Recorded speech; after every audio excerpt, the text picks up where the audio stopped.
Thank you so much for joining us today. I'm Karin McCarthy, founder of Vermont Collaborative Circle and host of the Pivot and Thrive community for small business owners in Vermont. We're guided by a mission of supporting Vermont business owners in coming together, learning, sharing, showcasing businesses, and creating collaboration opportunities to support the small business economy. I'm so excited to bring you together today to work with Lexi on this Power of a Graceful Leader workshop. But before we begin, I want to recognize the Abenaki Nation as the past, present, and future caretakers of this land. And thank you all for joining today. We will be recording, and if you have questions, feel free to raise your hand, pop in, ask them. Lexi's going to be in charge, but I'm really glad to have you all here and to share this time and the opportunity to learn about the power of a graceful leader. I'm so excited to dig in to this book, this best-selling book that Lexi has offered the world, channeled through her. And if you missed her Pivot and Thrive interview last week, you can catch it on our YouTube channel. She has an amazing story, definitely worth sharing and catching. So you can find it on YouTube and follow, subscribe to follow interviews. We also have the tenets that she's going to be working through in a PDF form. So you'll be sharing that link with us, Lexi, so that we can access that. And I think that some people have those already available, but I'm really excited for this to be an interactive workshop and to connect with you and learn more about your work and your vision for what it means to be a graceful leader. Yeah. So without further ado, thank you so much, Lexi, for joining us, and welcome. Thank you. I'm going to grab the link for that because I totally wasn't. I can find it if you like. Oh, You can get started. I've got it. Nope, I got it. Okay. Here it is. So that you don't require the book. There's just the link if you want the tenets in front of you or any other way. So thank you for being here. It's exciting to see your faces. Janice, where are you dialing in from?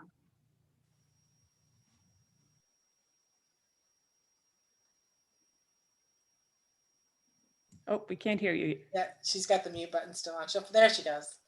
There we go. Sorry. That's okay. I'm in Hubbardton, Vermont, near Castleton. Okay, yeah, near Castleton. Yeah. Thank you. Yeah. You have a lot of snow there? We do. Yeah, mm-hmm. We do too. And it's beautiful. I love it. Yeah. So you might as well love it if you're going to be here, right? Right? Yeah, for sure. It'd be miserable if it was the other way around, for sure. Janice is going to be in one of our upcoming Pivot and Thrive interviews, so I'm really looking forward to hearing about her work at Frog Hollow Farms. Okay, so I think you're the amazing human that posted the tenets and said leadership's kind of a chat going to be your focus, yeah? Yes. Is that you? Well, thank you for sharing that. Yeah. I appreciate it. Yeah. So just a little bit to help you guys understand like why this book even exists. I work and have for a couple of decades with leaders, typically senior leaders in organizations. And in that process, over the past couple of decades, there's been themes and patterns that have unfolded that both for myself as a leader, as I've matured, and for many others, I was able to recognize the theme and the pattern. And in that, in 2018, I came up with these tenets. They're confirmed more now. They were a little bit more malleable then. And I was in Texas at the time, and I rented a beautiful ski house in Killington. And of course, the month of October, when else would you come to Vermont, right? So there was 12 of us that flew in and had a 5-day event there. And I had a coursework and the tenets kind of roughed out, because one of the things I've learned is you can have an idea, and then if you put it into the world, you'll find out how good of an idea that is, moving it into practice. And so we did it. It went really, really well. And like most retreats, you leave intoxicated and you're like, oh, I can change the world, my life, all the things. And then you go back to your desk, to your home, the book sits on a shelf, you start doing what you've always done. And every now and then you might look at the book or think of the experience and go, I wonder why I wasn't able to make that stick. And so that's really where I want to spend the rest of my life, is in creating the stickiness and sustainability of any change or transformation that you choose to take on. In this case, it happens to be working from your grace center, which is right around your heart center, whether you're leading your own personal endeavors, your family, your community, a large corporation, it doesn't matter, a company of two, but being really, really centered in who you are, and equally important, who you forecast yourself into wanting to be. And so we did that in the 2018. I tracked those 12 leaders for almost 2 years. And guess what? It was sticky. The things that they said that they wanted to do were happening. They were manifesting within the timelines that they said. So I kind of knew that probably there was something here. And so I started writing the book in, I guess, early 2019, and didn't publish it until January of this year because my life happened along the way as well. And my commitment to this also wavered, which is a really important theme to understand, because that's life, right? We start something, we're really committed, something comes up and gets in the way, we put it down, we pick it up, and that's just the process of refining for many of us. So it wasn't a straight, I'm going to write a book, 6 months later there's a book, it makes bestseller on Amazon. It wasn't that at all. And there was a lot of background work and decades of experience working with leaders. So I'll also share with you I think, I don't know how to say this, but just because I say it's valid, and I have a dozen now, actually probably over 100 people that have worked through the tenets that are also having those same kind of experiences. I was excited that there's a movement out there called Conscious Capitalism, and I'm actually going to be leading the chapter here in Vermont. And they picked up this book as to support one of their pillars. So there's some meat here beyond just it feeling good or feeling bad, because it will do both of those things as you're moving through the tenets. And remember, the feeling good or feeling bad is also just your framework. So if it feels bad, you could choose for bad to not feel so bad, or at least not feel so bad, or even feel good. And you'll learn that as you're moving through here. So with that, are there any key questions that anyone wants to ask before we literally dive into the tenets? I'm just curious, should we have a pen and paper ready? Is this It depends how you learn. Okay. If it were me, I'd be writing on whatever. I write in books, and I'd write on the tenets, but everybody can do however suits them, for sure. And here's the other thing, it's conversational, because in every group of people that I have the honor to have this conversation, it goes different places. So we might read tenet 1 and 2 and everybody's like, yeah, whatever, not feeling it. And then get to the third tenet, and someone's like, oh my God, somehow I see myself in that, or I know that that's the place I have to dip into. So I'm going to read, and then we'll talk, and then wherever someone wants to go, we'll go. Does that make sense? This is not linear either. Is everybody good? Okay. And I need to put my glasses on. All right. So the first tenet talks about, and by the way, these tenets are not 1, 2, 3, 4, 5, 6.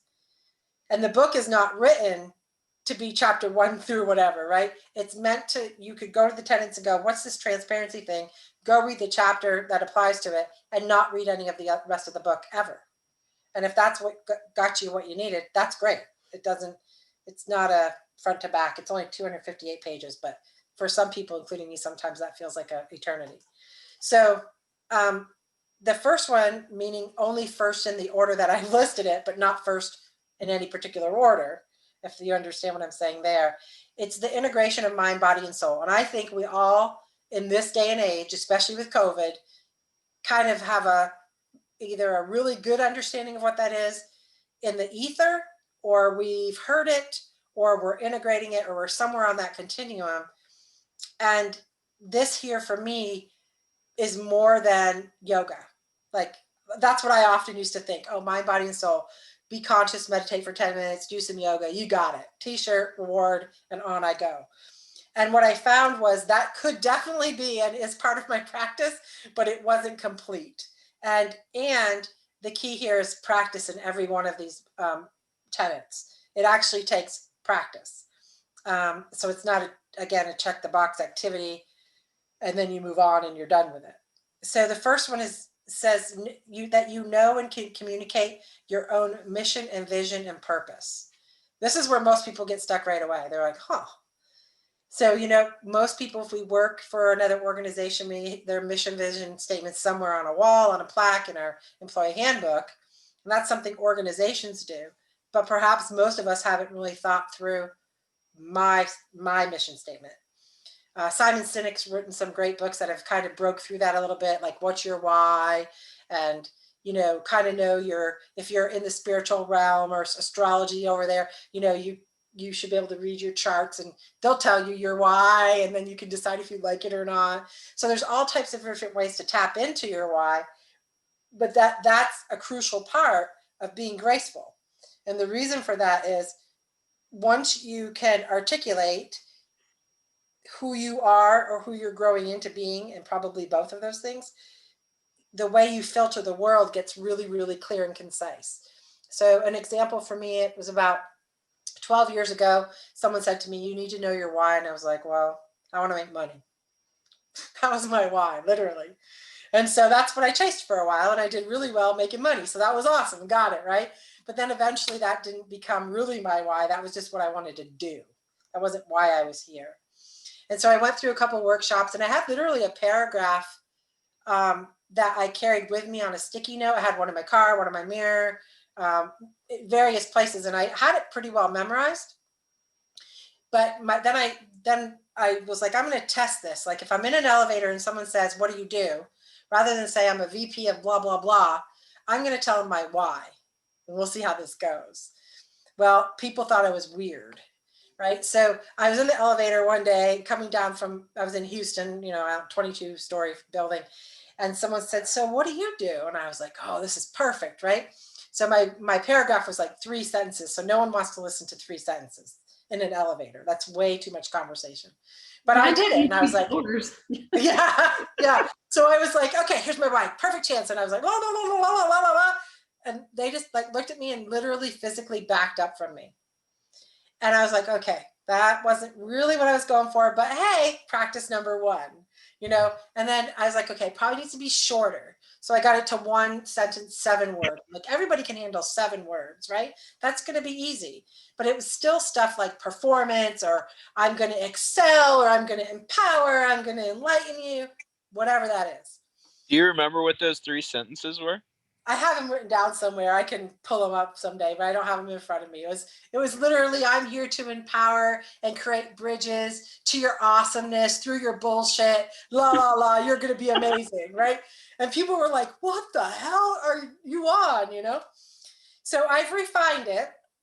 And so my tagline, my mission statement, my filter is to create safe places for souls to show up.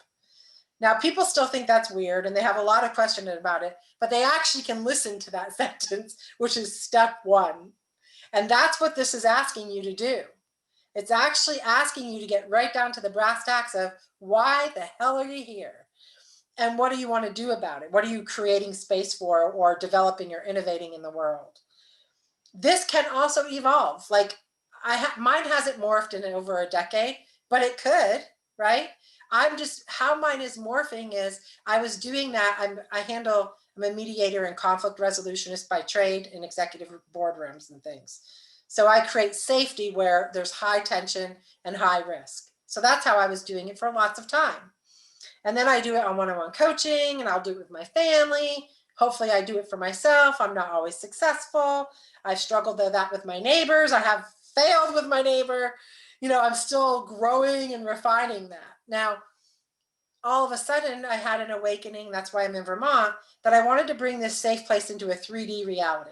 I wanted to actually create safe places for bodies, souls that live in human bodies, to physically show up and commune with self and nature. And so that's how this is metamorphosizing for me. And you could change the words, you can change how you do it. It doesn't matter, but it's this constant way of being until you find out you want to do that constant way of being differently. Does that make sense? Yep. This isn't easy. I'm just going to tell you right now, this is not easy. I will work with executives on this one step for 6 months. And they'll get a phrase that's snappy and they love. They'll put it on a logo. They'll do all kinds of fun stuff. They'll go out and try it in the elevator and try it in the world. They're like, yeah, that didn't work. I got to come back and start over. So just be patient and graceful with yourself as you're fine tuning that, and be prepared for people to ask really weird questions because you think it's as clear as day, and it's really muddy for the rest of humanity to grasp onto, and have fun with it. Yeah. Do you have specific advice in how narrow or tailored that should be, or Yep. how descriptive it should be? Yeah. So I get this a lot. So I'm going to back up for a minute. I've published a couple of gratitude journals. The second gratitude journal is actually walks you through how to do this. I mean, it's a step by step way to do it. There's a million ways to do it. And I will tell you in the beginning, it's best to be more specific, because then you get clarity around the specificity of that. And then you will eventually, as you get comfortable in that, be able to bring it back up like I did mine. In the beginning, it was women, specifically single moms, specifically entrepreneurs, female entrepreneurs. And then I started to find a common thread of all the populations that were coming in towards me because of that clarity. And that was the common thread, is they all needed a safe place. Did that help? Yes, thank you. Yeah, you're welcome. And you'll need tools. You'll need other people to mirror back who you are and aren't in relationship to this statement. If you have access to assessments, and there's a bazillion free ones, and there's equally as many paid ones, but anything that gives you a common language, a language that helps, that you start to resonate with, like, I'm just going to use astrology because that's free and it's like applies to all of us in some way. You could look at your astrology. I'm a Taurus and it says I'm stubborn, right? So I call that leadership. I've reframed that all up as in leadership. Now that's only if I'm actively listening, right? But I'm pretty committed to the leadership concept. So when you look at different ways of seeing yourself, you're also going to find common language. Like that word stubborn isn't just in my astrology chart. It's in my Enneagram. It's in my Strengths Finder. It's in my gene keys. It's everywhere. Now, stubborn is probably the shadow side of something else, which of course it is, which is commitment and loyalty and all of those things. But those common language things are really helpful, because this can be an overwhelming task to get your arms around. What questions are popping up, or has anybody done any of this work yet and is willing to share? Okay, good. This is exciting. All right, number 2, understands and is aware of your internal body, your health, as well as the message that your body language and communicates outside of you, and you manage both. So you understand your internal landscape, and you understand what you're sending out by how your body is behaving. So I'll share myself again here. I became a body language kind of guru-y thing, understanding what I was sending many, many years ago. So I got pretty good at managing that. Like if I didn't want to be too confronting or intimidating, how to reel in my energy field, how to keep my posture open, those types of things. What has come very much later in life for me is the internal part. I have been very cerebral most of my life, somewhat spiritual most of my life, and definitely not living in my body. And so I ended up in 2007 coming up with a bout of Bell's palsy. 2014, I didn't get the lesson, got it again. And to recover from that twice is kind of weird. Most people don't. So I'm considering myself blessed, and I had really good healers. But that's my body saying things. It's telling me things, and I'm going, yeah, here, I'll give you a month, and then I'm going to keep doing what I've always done. So that's a large part of why I'm in Vermont, was my body screaming to me for fresh air and fresh water. And the places that I was living at the time, I didn't have access to that. I was in a city, highly polluted, and it was city water, which wasn't fresh. So that me being here is part of me honoring my body's message to get someplace for healing, because I ended up getting Lyme disease, and it's just this compounding thing. So your body's telling you stuff. The question is, are you listening to what your body's telling you and honoring what it's asking for? A graceful leader does both those things. I will say, you guys, that it's participation, not perfection. I am not perfect at any of these tenets, not one of them. And I still get triggered by those closest to me. The difference is I'll now notice, I'll go, oh yeah, not so graceful. And then I'll go clean it up, or I'll notice it before I've messed it up too bad, and recenter it right in that moment. And people expect that from me now. So sometimes when they notice I'm goofing up, they're like, hey, you need to recenter. I'm like, oh, don't you dare, because you don't want people telling you that. It doesn't feel good, but it's the truth. I have a real life application question for this. Mm-hmm. Okay, so parenting can be really real sometimes when your kid is like, I'm not gonna do it, and you're just trying to keep it together. Mm-hmm. And sometimes you have to parent together on the team. Like you see somebody's losing it, and you're like, oh, let me swoop in. Yep. How do you not create or how do you support that showing up in that connected, reflective way, but also not create that toxic positivity that like everything's perfect, we're in control. Do you know what I'm saying? Like when we try and fix it in such a way that it can cause damage or frustration in the way that we show up with others. Does that make sense? Yeah. Are you talking mostly in relationship to your child or your partner? Yeah, both. Okay. So I think it could be different, but I'll give you what I think probably applies to both. And that's a sense of humility. I was a single parent for a while, and so it was a lot, being mom and dad. When I learned some of these techniques, though, I was able to sit down and say to my son, for example, hey, I love you, but that behavior isn't going to fly. And so I don't have backup, but I can call it in if you need it, because I didn't have a partner at the time. And sometimes he would say, you're probably going to need backup. And then I was like, whoa, that's interesting. So we would go deep really fast. And so if someone's saying to you, I don't want to do it, and you're just, because you're hurried, your calendar or whatever, this is where I just posted an article on LinkedIn, why leaders resist grace. And this is it right here. We have the illusion that there's no time for it. But that's you have really to make the time for it. It's an illusion, because the truth is, if you took a pregnant pause and went, Lexi doesn't want to do that. I'm kind of curious, deploy some curiosity. Why is it she doesn't want to do that? I clearly see the path to doing that. I wonder what she doesn't see. And you give it the extra 30 seconds to a minute to make the soft inquiry, and then have a dialogue around, well, I understand whatever my thing is. Like, I don't want to put my snow pants on. I hate my snow pants. I trip on my snow pants, so I'm not doing that, Mom. And you're like, oh, so your snow pants don't fit you? And I go, yeah, my snow pants don't fit me.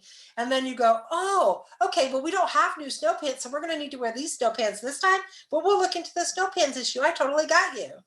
Now, all of a sudden, my resistance is gone. And now all of a sudden I'm more likely to put the snow pants on, as long as you keep your word, right? Then there's an integrity piece thereafter. But that's how grace looks. Thank you. Did that help? Yes. Now, if you can help me get my kid to sleep in his own bed, that would be great. That'll be our next, maybe in the next tenet. I can help you with that offline. Absolutely. Yeah. I was gonna say, as my kids got older, because I have 4 and 3 of them are pretty much adults, at least by age. That's gonna say, I love the qualifier there. By age, I created a code word, because sometimes as teenagers, and even as my little guy who's 9 knows that when I basically am like, okay, when I need a timeout, because there are times when they keep doing that over and over and over again. And I've also started to do it with my staff, and just say, okay, this conversation, and we've tried to do it together and say, okay, like, we're all getting a little emotional about this, and it's because we're all very, committed to what we're doing, and even with the kids, and we just take a pause, and sometimes it means that you have to walk out of the room to collect yourself, but at least with my kids and with my staff, I've had to do it, and it allows you that sort of, you're giving yourself grace. Yep. And giving others grace, but also just taking that 30 seconds that you need to not explode, because it's hard with kids and teenagers. And so my crazy code word is purple walrus. So they know that because it's something that would just never come out normally. So when I'm like, okay, purple walrus, and then I walk out of the room, my kids all know, like, what's really, like, Yeah, So it kind of gives everybody a moment to pause and rethink about what is, the next step. I love that very, very much. And that is very graceful. Yeah. Well, it also gives them the time for self-reflection. Like, oh, why did mom throw down the purple walrus? Okay, let me think about what I've done and how I can show up differently. So hopefully that was some of what came out occasionally. So sometimes. But yeah, it gives everybody a break in that Yeah. heated moment, because prevents you from sometimes saying things that you may not be able to take back in a moment of anger, both from a child who's learning to really deal with these feelings, and then also as an adult who's trying to teach a kid who maybe has these great qualities that are stubborn and loyal and that will make them great leaders someday, but Yeah. not necessarily always great listeners to their parents. Mhm. So Yeah. And I mean, whenever you can create a space for humanity to exist, especially when it's turbulent, I don't know many other things that are graceful more than that. Yeah, that's beautiful. Thank you for sharing that. Yeah. thanks. Yeah, you're welcome. Um, this next one is connects a power larger than self, serving the collective goodness. Can anyone share what you think that might mean to you? Like, what does it mean to you when you read that? I don't want to overtalk, so someone else feel free, but if there's silence, I will. I think it has something to do with empathy and just being able to tune into other people and I don't know, maybe just measure up a situation and figure out how you want to insert yourself into a conversation. Yeah, yeah, that's a great way to see it. That is not all about you is a very core piece of this tenet. Yeah. Yes. Yeah. So some of us are really gifted just by the nature of our makeup in that space, and some of us are going to have to learn that skill. And the good news is it is very learnable, right? It's something that you can actually become very adept at, even if you weren't born with the sixth sense of empathy, which many of us aren't. And the other part is that even if we were born and have the propensity for it, our culture often has beat it out of us. And so we might have this deep knowing that everything's connected and yet find very few systems that honor that truth. So then we over time question the connectedness, because clearly if everyone else saw that it was connected, we would do something different than what we're doing. There's a big sense of struggle in that. So that is the power larger than self. Often I get the question, so is that your religion? And I will answer to you all that question is that yes, it could manifest in your life as your religion, and it need not, right? It is independent from the container we call religion. It is just the simple knowing that there is something, whatever you want to call it, bigger than you that also includes you. It's not necessarily over there. You are a part of this other thing in some way. I would just offer that for me right now, that or in my life, that shows up as community and has been really joyful to be a part of creating a platform or creating a space where people are able to show their unique talents and experience and make something new together. And I know I'm not the only person with something in the world to offer. So to create the space where people can connect and elevate their practice or maximize what it is that they bring to the world to offer something new and exciting together is really powerful to me. Yeah, that's a really nice way to explain that, the concept of community. The way that I would say this house shows up for me, and this has been an evolution, is nature. Gaia is for me that, and all the lessons that I'm learning through her divinity. Okay, we good? All right. Number 2, although not necessarily in order. is evolving. This is the alignment of soul and self. So when we talk about alignment, everyone just thinks that's a straight line. Again, none of this is that. Now, it might be that for short periods of time while you are creating your alignment, but even when you have it, there's an ebb and flow to it. It doesn't have a strict structure. It is, however, the relentless pursuit of understanding and aligning self to purpose. The bullet where we talked about vision, mission, purpose is one of the fastest ways that I know to start getting alignment online. Like, that seems funny to say it that way, but alignment is at the very core, it's aligning who you are and want to be to the things that you do in the world.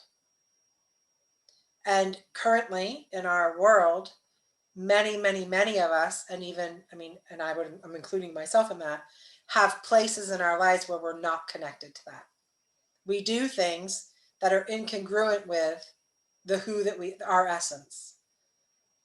And I don't always, people are like, well, that's just out of integrity. Like, you are out of integrity. And I don't think that that's necessarily that black and white.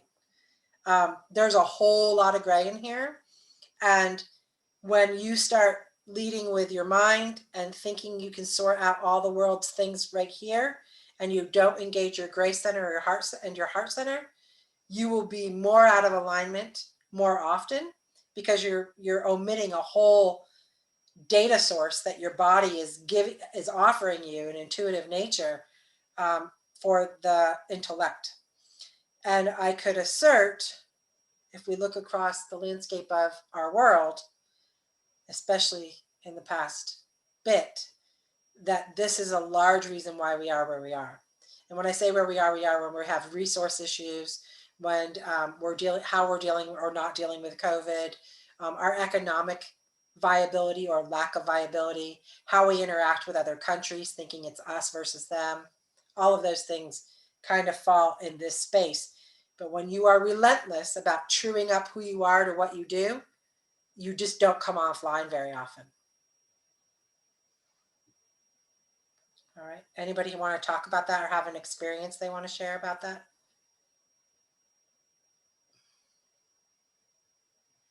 Okay.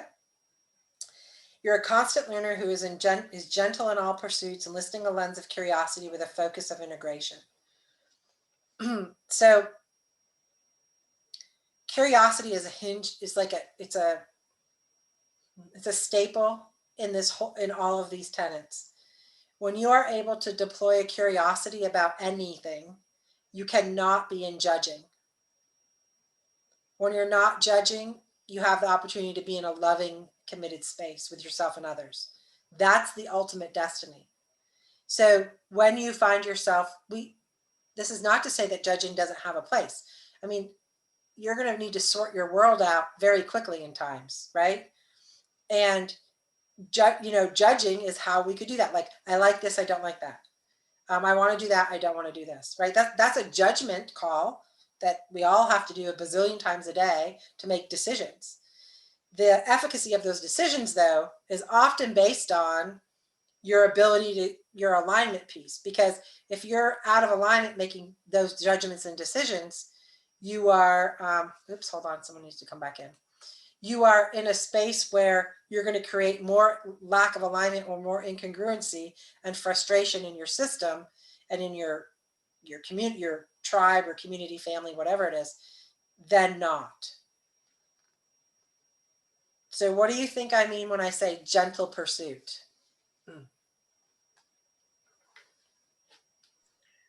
No, I think what I wrote down when I read that sentence was first seek to understand. Like, that's my mantra from time to time. I don't always remember it, but when I do, it's, first seek to understand so that you can understand where someone's coming from. You may learn something. You may learn something about somebody else. You may learn something about yourself. So if you seek to understand first, sometimes the judgment doesn't happen. You come from a place of understanding and wanting to make sure that person feels heard, which is loving to some people, right? So Yeah. Yep, that's a very nice way to say it. Anybody else want to add anything here? Okay. Creates relationships that have balance with giving and receiving and does both themselves. When I talk to leaders, this is a huge hurdle for them. Why do you think it would be a hurdle for leaders or for yourself?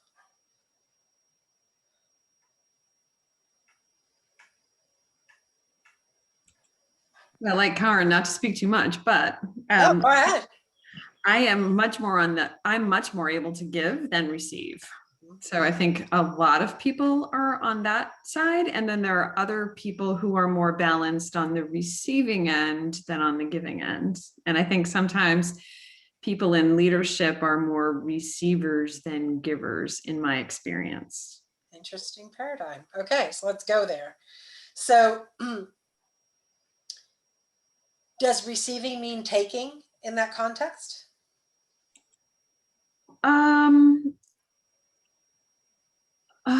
Does receiving mean taking? I don't know. I wasn't thinking of taking. I was thinking of well, there's a very specific situation that I'm thinking of, but yeah. So I don't know if it means taking. It could in some situations. Yes. Yeah. So some of what I notice when we talk about leaders in that context is if a leader received what we had to offer, that would be welcome. But when a leader consumes resources, i.e. us, our time, our everything else, that's less than welcome. And that feels like a taking or an abusive thing. And I sensed it in the tone of your, well, some of us are better at receiving comments. So, and I get it. I've experienced it for sure. But here's the conundrum here. When just culturally, we have a story in our cultures, that to give is of the utmost concern. You should give, especially if you're female, sometimes this is even compounded. You should give. Oh, don't take it, especially even if it's offered, and definitely don't ask for help. Definitely don't do that, right? And so what happens when you sit and think about it, there's a conundrum, because if no one's receiving, no one's giving. It becomes a very warped relationship. So when someone, and this was a hard lesson for me, because as a single mom, I gave and gave and gave and gave and gave to my children specifically, to my community at large. And then one day, from a really weird place, the prison of Dannemora at the time, I didn't have any Christmas presents. And the prison had a program, and someone signed me up for the program, but I was very embarrassed because I couldn't afford the Christmas presents. And the prisoners made beautiful, like cradles and beautiful things. And I remember sitting there in that conundrum because my ego wanted to say, no, thank you. But when I thought about my children not having presents at Christmas, which was the current reality, I got a little more humble in the receiving piece of that. And I remember in that moment thinking, this is very interesting. Both the context of where the gift was coming seemed a little warped on so many levels. And then my inability to provide was a whole nother egoic thing that I had to deal with. And the reality was it just mattered that the kids had something in my mind to celebrate that day. So if you think about your life and you think about all the places where a friend offered you something out of kindness and you're like, nope, got it. Even bringing in the groceries. No, I got it. You're tripping over yourself. There's things falling out of the bag, but I got it. It's the little things like that. You just got to stop and pause and go, wait a minute. They offered to help carry the bag in. Why can't I just let them do that? Because we all know what giving feels like. That feels fabulous, especially if it's being reciprocated. So this is a really big one for all of us and for leaders, because oftentimes the perspective of the leader is, I give and give and give and give. They ask for more money. They ask for more headcount. They ask for more paper. They ask for a new building. They got it all. And all I'm asking for is them to do their damn jobs. They can't even do that. So that whole thing is this constant friction point of really simply being a mirror to each other. And if each side could just relax into both of those experiences, it just becomes so much more easy. And when it's not, the conversation can exist about why it's not. Does that make sense? This is key. You can not only receive and you can not only give. You've got to find an equilibrium there. You're on mute, Karen. You think after a year of Zoom, I would have, I do it all the time. I think in really hierarchical structures, there can be this power differential, perceived power differential that removes the humanity of people coming together and truly maximizing what we have to offer in a situation. And so we create these structural barriers that mean we're not able to connect with as our full selves in a workplace. Yeah, and there is a perceived and sometimes real risk in those areas. So I'm not blowing smoke and saying it's all roses. I am saying a graceful leader, like if that's what you choose to be inside of all that you are, you're going to figure out that balance for yourself between giving and taking, or giving and receiving. And you'll do it with love. You'll do it from a place of deep care for the reciprocation of the relationship, be it one to many or one to one. Yeah, this is a tough one. People, I can think of so many examples here. All right, so transparency, self and others. You demonstrate authenticity in your behavior and communication. You walk your talk. I think this is pretty self-explanatory. It's not easy to do at all, but does most people understand what that kind of means?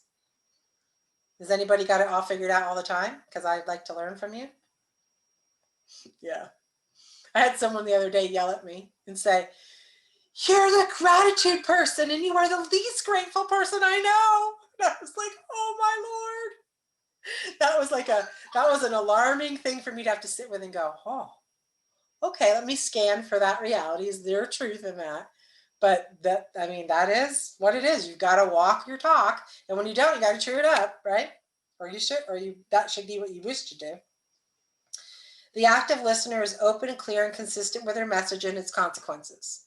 So I think many of us, at least probably here, understand what active listening is.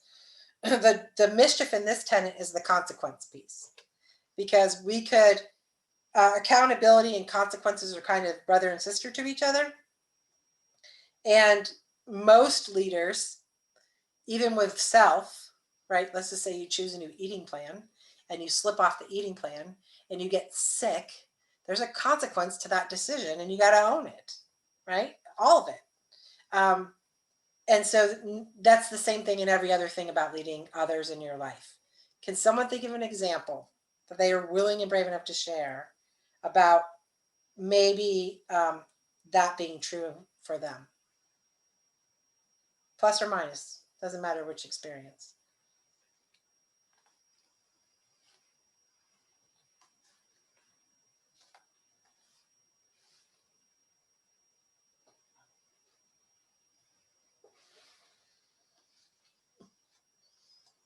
One thing I'm really good at is a pregnant pause, so I'm okay if you're okay. Because this is how we learn. If I just talk at you, it's not right. I'm giving, I'm looking to receive. Here we go.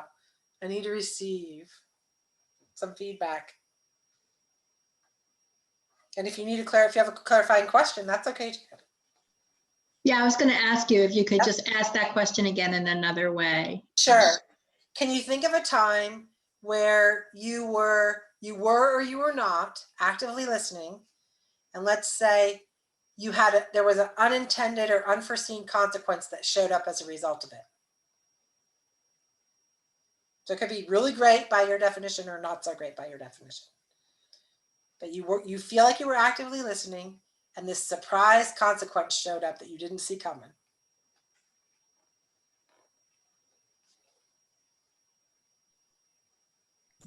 I think I'll Yeah. go ahead. I was just going to say, I'm not sure if this fits the bill, but I'll give an example of how, so, I have a farm and there's, we have two farmhands, one of which is my oldest daughter, and then another farmhand. And they, this time of year is lots of planning and seed plans and all kinds of other stuff. And they took the initiative to do the entire plan for the field, which was awesome. And we had a planning meeting, and then we did like a yearly planning meeting, and then they presented their plan. And so there were a couple instances where I didn't agree with what they had planned. Mhm. And so I was listening, but maybe not in the way that they felt I should be. Mhm. And so, it sort of got into a defensive, back and forth about how, between myself and then the staff about why it should or shouldn't be this way, as opposed to let's take a minute and think about how can we my husband is actually really good at being a mediator Mhm. and saying, okay, well, instead of doing the back and forth and not listening to each other, let's see if we can come up with a way that maybe we can explain better Mhm. from each side why we feel Mhm. why we feel so strongly about one way or the other. Mhm. And so it's hard sometimes when, especially as a small business owner, when you've worked so hard to get something to a certain place, and then you start involving other people into those decisions, and they may not meld with what your initial mind, and it's not that it's a bad, they're not doing anything intentionally bad, and not to say that what they did was bad. It was just different from Yep. what I had anticipated. And so it was hard to sort of take a step back and listen to what they were trying to tell me, because I was like, well, what, this doesn't jive with what my um, original plan was. Even though their plan was great and very thorough and very um, so I think sometimes it's hard to take emotion out of the listening part. For sure. Um, Yeah, for sure. I think that's a good and so example. the unintended consequence was that they were kind of really pissed at me. Yeah. So that they did all of this work and then felt that it wasn't validated by me. Yep. Um, so yeah, Would you I do guess that anything would be my different now example. that you've had that experience? Uh, yeah, well, for sure. I mean, I think I would try to just be better about, or maybe asking different questions Mhm. as to why they felt it was important to do it differently, um, as opposed to sort of taking it personally and thinking, well, this is how we've done it in the past. Why isn't it good enough? Yep. Maybe taking a step back and saying, okay, what is it that they have researched or learned, or why are they saying that this should be changed? And does it really matter that it's not the way that I want it to be? Like, if the end result is the same, why not let it Yeah. be their way? Like, what does it matter? Mhm. Yeah, that's And that's leader that's hard. a leadership kerfunkel forever about my way, their way, our way. Yeah, that's a challenge. I think that was a great example. Yeah. Thank you, Janice. Did anybody else have anything? I don't know how we're doing on time either. Because this can take, yeah. All right, we'll just keep going. Um, Here's one. Doesn't base sense of self in labels or others' perceptions. They allow the people that follow them to see their heart, and they lead from their consciousness. So a lot of times, that definitely in corporate, because we live in a very hierarchical world, the title almost meant more than almost anything. And so when you get labeled the VP of sales, there's an expectation that comes with the VP of sales title. And then there's you. And you may or may not feel resonant with the expectations in your organization of what that means. And so oftentimes there's an incongruency between the job you have, who you are, what you're supposed to do, and how you're supposed to do it. I mean, if you've been in any corporate structure, you've had that experience at least once in your career. And so what this does, what we say in graceful leadership, is that you can be in any job and in any organization. But when you know you align all of you consciously to that role as authentically you. And so this is also like the VP of sales. You have one VP of sales, they do it this way.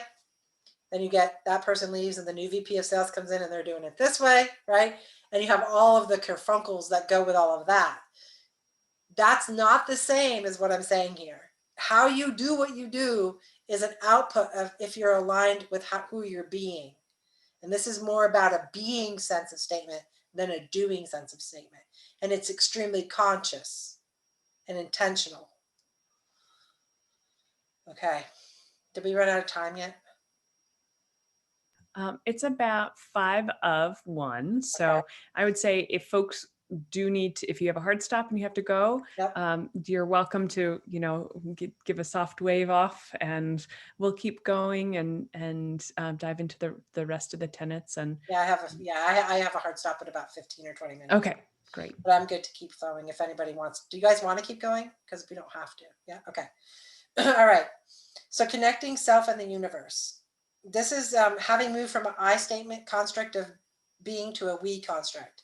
You guys will hear people that talk that are I did this, I did that, I'm going to do this. I is not a bad word. It is a flag when I'm working with a leader and they had a revenue increase of 28% and they said, I did it. I'm like, no, man, you didn't. Like, you actually didn't do that. And they're like, what? And I'm like, literally you did it all. Like, you ran the manufacturing floor and then you went to shipping and receiving and then you actually delivered it. You got on the UPS truck and you delivered everything too. Like, you did all that. And they're like, oh, well, that's not what I meant. I'm like, but that's how it sounds. And so having a leader move from I focus is really challenging, because there's a point in someone's career typically for people who ascend into leadership by I was the best accountant, then I was the best senior accountant, then I became the best supervisor accountant, and then, oh, by the way, the next step is I became the best manager accountant. They just get it by deputization of time, and they may or may not ever want to lead anything or anyone in their life, but that's where the money is, and so you do what you do. This here is a real litmus test to that. In a very quick, hot second, you'll understand from a leader's perspective in this tenet how they see themselves in relationship to everything else. And when a leader has the reckoning of the I consciousness, it's a reckoning, because you got to dismantle a lot of ego things, strategies that got you in the seat that you're in today. Like, the ego isn't a bad thing. It's just not you. It's a strategy you use to get where you're going and where you are. But then if you decide, I'm going to go do this other thing, what got you here may or may not get you over there. And in leadership, this is a very big deal, because at a certain point, every single time, this is going to be a conversation. And more so as we have more conscious business, right? The more we have B Corps and conscious capitalism and those types of things coming out, the less the I is going to kind of be ostracized in some ways, unfortunately. I hate that too, because it's not I isn't evil. It just doesn't, there's a point where it doesn't serve you anymore. Right. And that's the reckoning that's to be done in that one. Comments, questions, Lori? Yeah, what I struggle with people in my company is a they. It's not even I. It's like, It's a they. Like, they completely divorce themselves from it. And even in client conversations. Yeah. So I've been struggling with getting rid of they and moving it to we. Yeah. Because they is just, you're not even a part of it. Yeah. So you're dealing with more of the victim mentality. And I'm coming at it from a victor mentality where it's more, right. So I totally, So in either case, though, the answer is we, right? Right. Yeah. Right. Oh, it's got to be we, Ownership. because otherwise you've got no ownership. I mean, if it's they, you've got no ownership. If it's you're the only thing there. Yeah. But But you and there's don't no hear I when you lost profit. You just don't hear it. That's probably when they go to they, right? right. It's I and they. It's never we. And I've had that conversation with my team, and I sit down and I'm like, okay, we got to get rid of the they. Like, I just name it. Like, you can't call another department in our company they. Yeah. You have to say we. Like, Nice. we got to do that. That's awesome. And just, making people aware of it and Mhm. leading with that example. Yeah. Well, you'll be a more conscious and graceful leader. And people will start following you for sure. Okay. Let's see. You've discovered and developed an inner guidance system that's connected to the collective. Okay, who wants to tell me what they think that means? Because this one usually people are like, what? Collective of what? Where do those people live? I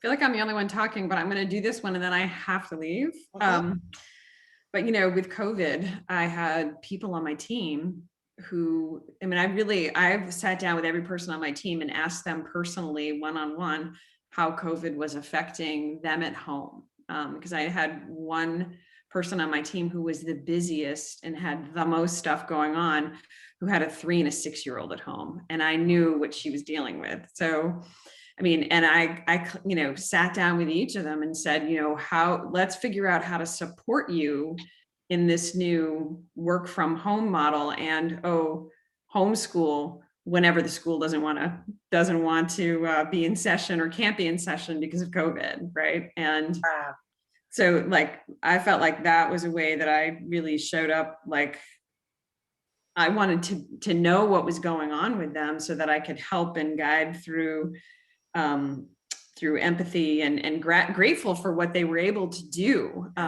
And some people were able to receive that, and some people were not. It was like, I've got to show up and prove everything. Like the mom who had the 2 young kids, she was like, I've got to do it all. And I'm like, no, you don't. Like, we've got a whole support system here to help you. Nice.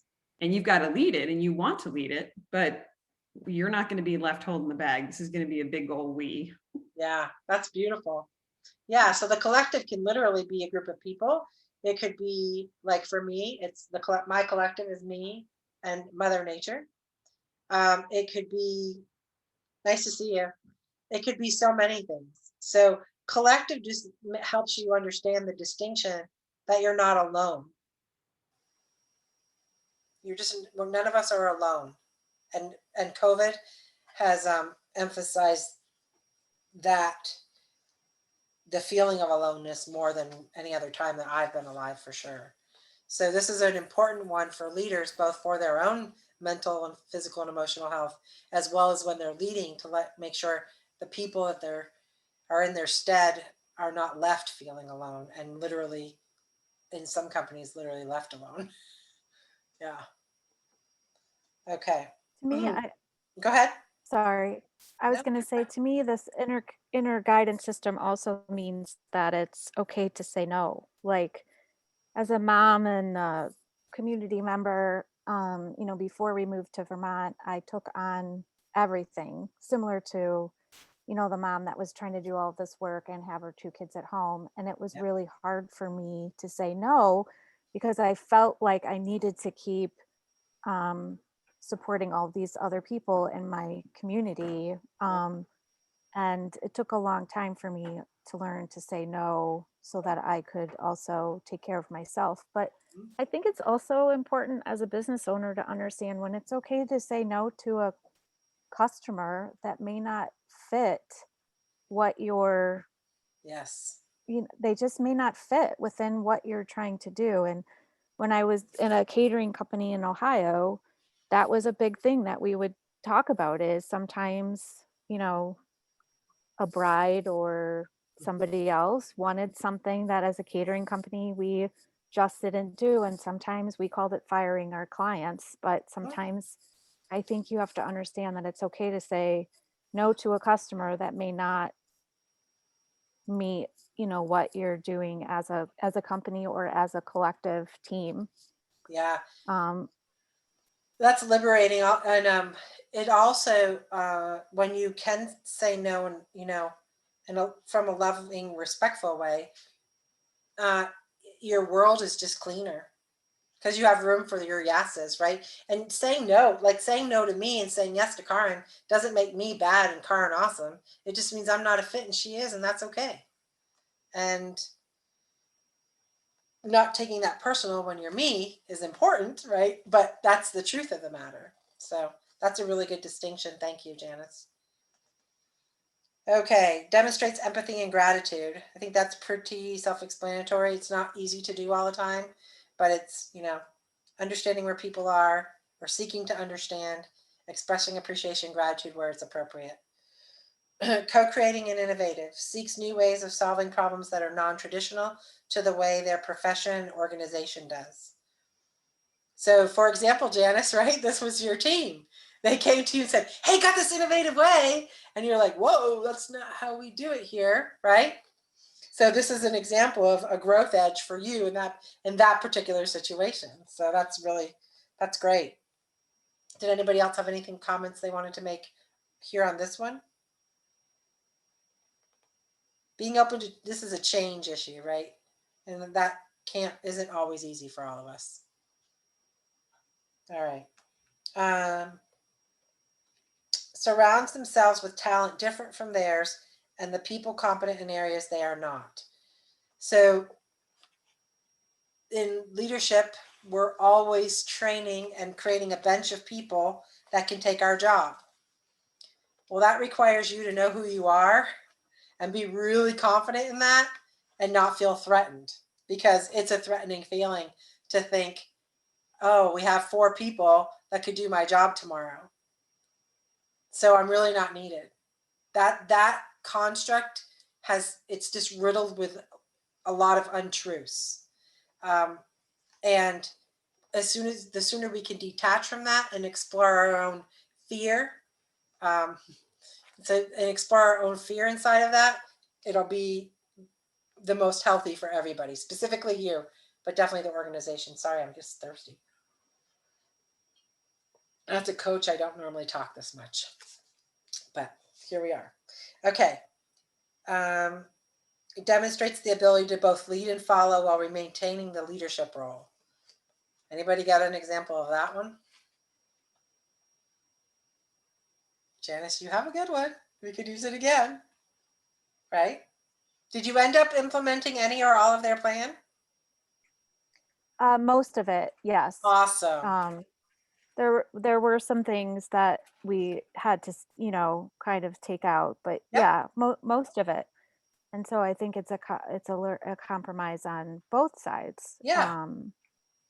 Well, that would be following, right, where theirs made sense, and leading where it didn't. That's a really nice ebb and flow example of that. And not being stuck that you have to be either one of those things. It's just situational. It's like whatever the situation's asking for is really intuitively how a graceful leader will begin to just show up. More practice and it'll just happen. I have an example of this. So tomorrow we have community members coming together to talk about putting on a wellness fair. And I don't know what that's going to look like yet. I don't know who's going to show up. So it's going to be a little bit about, who's in the room, what are the ideas, what are the logistics we need to work out, and then just kind of holding the space for that and have it aligned with the vision or the mission of why we're coming together, and then try to involve people in ways that best support their businesses and goals, while kind of moving us all forward with a sense of purpose. Yeah, that's going to be a good dance for you, right? Yeah. To keep it free enough, and then make sure it's aligned. That'll be good. I'm excited to see what you guys come up with. I've had some experience with leading volunteer teams. Oh yeah. And it's kind of speaking to what you're going to be dealing with, Karen, because you have to honor everybody's personal agendas, and the fact that they're there and they're not being paid to show up there, and they, you know, they feel like, well, I'm giving, so you better be receiving. And it's a very it's a really interesting dynamic. And I mean, I've been thinking about a lot of these things on a personal and interpersonal level, and, you know, a professional level.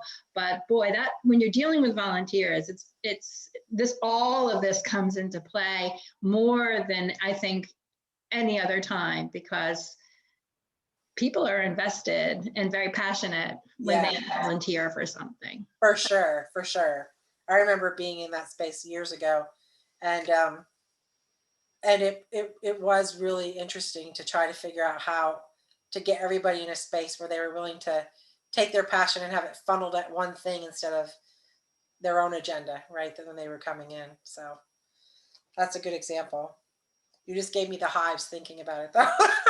Like, oh no, volunteers. Yeah, no, it's tough. Okay, compassionately powerful in all things. So if you influence through an open heart, a clear agenda, blending stillness and action. This was a growth edge for me for a lot of years, because I'm very action oriented. Being still, I'm an introvert, so being still was fine, but when I wanted something done, being still was painful. Anyone know what that means or how that feels? Mm-hmm. Well, first of all, I don't believe that you're an introvert. Oh, I am. Yeah, I would never leave this mountain if I never had to. So, this one here is, how do I say this? Often, because of how we're programmed, results, action, what have you done for me lately mentality, the stillness part is the stretch for most people, most leaders for sure. And so there's an illusion or a story or whatever that says, if I'm not moving, I'm dead. Or if I'm not moving, nothing's happening. The truth is, as we're learning more and more about psychology and spirituality and meditation and contemplation, where it looks like you're not doing anything, there's a lot actually happening. And it's in the stillness of that you can, most innovation can come from that space very well. Definitely higher levels of relational connection, where you're communicating with other ways other than your mouth and voice. Your intuitive skills can definitely tune up in the stillness and the quiet of things. I went on a 10-day silent retreat with 300 people. I think everybody should do it. It is the most invigorating, scary, frustrating, and exciting thing I've ever done. So yeah, the stillness has a lot of power, and not to be afraid of it. You understand and own the impact and consequences of your behavior to self, organization, and the world. So this is accountability on steroids, right? We talked about the consequences in the tenet up above, and this takes it to a whole new level. So I was just on a call, on a Zoom with a leadership team, and they have a dilemma in their organization about some code of conduct from one of their executives. That executive doesn't currently look like they're willing to own the consequence, which is a pretty severe one. And so they're in a dilemma, because they're put in a position when you have someone who's not willing to own the consequence and speak into it and deal with whatever comes from that speaking into it. The organization then finds itself in an HR debacle, legal issues, all the things that wrap around that. If you just stop and think about this one piece of this one tenet, if every person was highly accountable for their behavior, we wouldn't need half the laws we have, right? We would be seeing other people and stepping up and helping them before they knew they needed help. Just this one tenet, it changes everything. That's my dream for the world. Martin Luther King had one. This is mine. Okay. Wouldn't have to have an impeachment trial. There's that. And there's that. So the last one here says you create room for flow while maintaining structure. And I think Karen spoke to that when she's like, hey, I'm going to this wellness thing and I'm creating some quasi structure.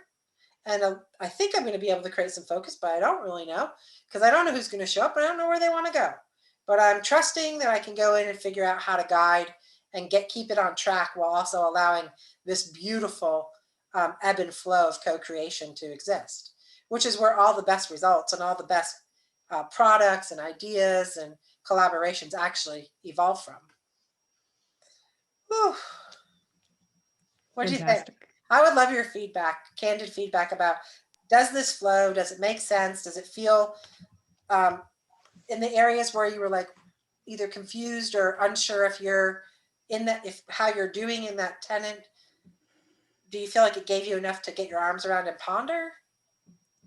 I feel like we just need more time. I think, you know, there's so much to dig into and think about as individuals and experience with organizations. There's a lot to digest and to consider. So this has been fantastic. And I really love how you have worked into it, the alignment, the flow, the integration, and thinking about how we can best position ourselves with the challenge and opportunity that help us to move ourselves and our organizations forward with intention and using that intention to connect people with purpose and create better systems and ways of being with each other, for each other, and in community. I think that this is powerful.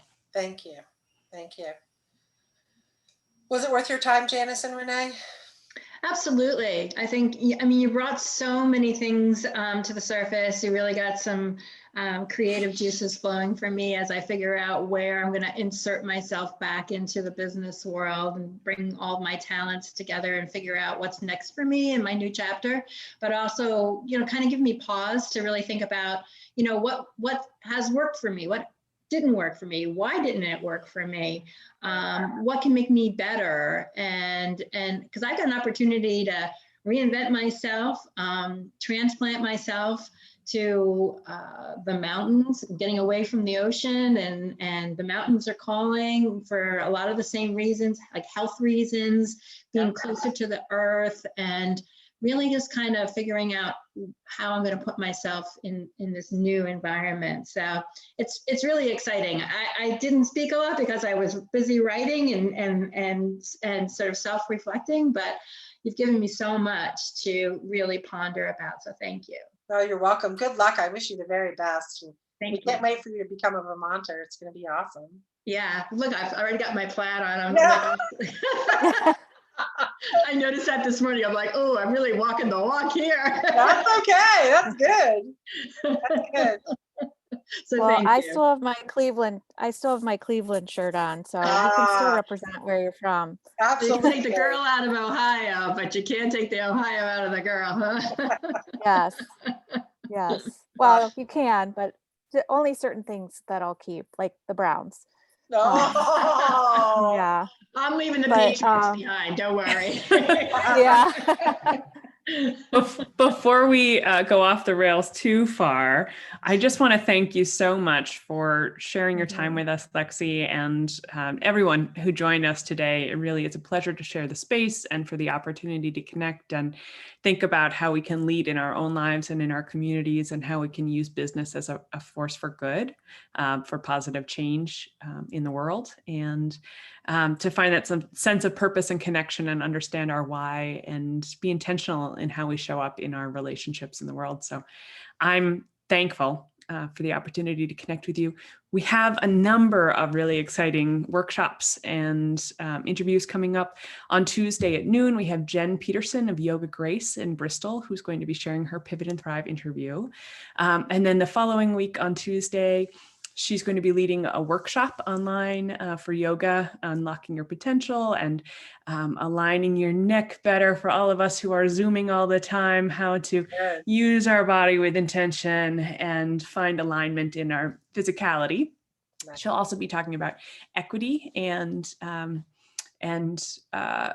yoga and anti-racism work in yoga, which I'm looking forward to as well. Yeah. And then on the 25th, we have Farine Paris-Meyer, who's going to be leading a storytelling workshop about how to tell your story. I'm really excited about that. She does incredible work with All Heart Inspirations. So check out her account as well. And then we have for the following week, the first week of March, is a resilience workshop with Rachel in our community. And on that Thursday, Janice is going to be having her Pivot and Thrive interview. So we have so many things lined up. The calendar is just stuck full. And I'm really looking forward to connecting with folks more. And if you have ideas of next opportunities,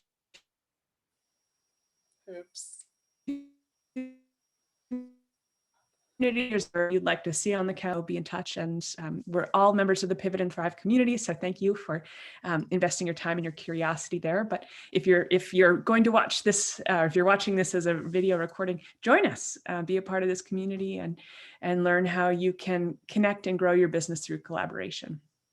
So thank you so much. Thank you all for your time and your input and showing up. It means a lot. Thank you. Take care. Have a great day. Thank you.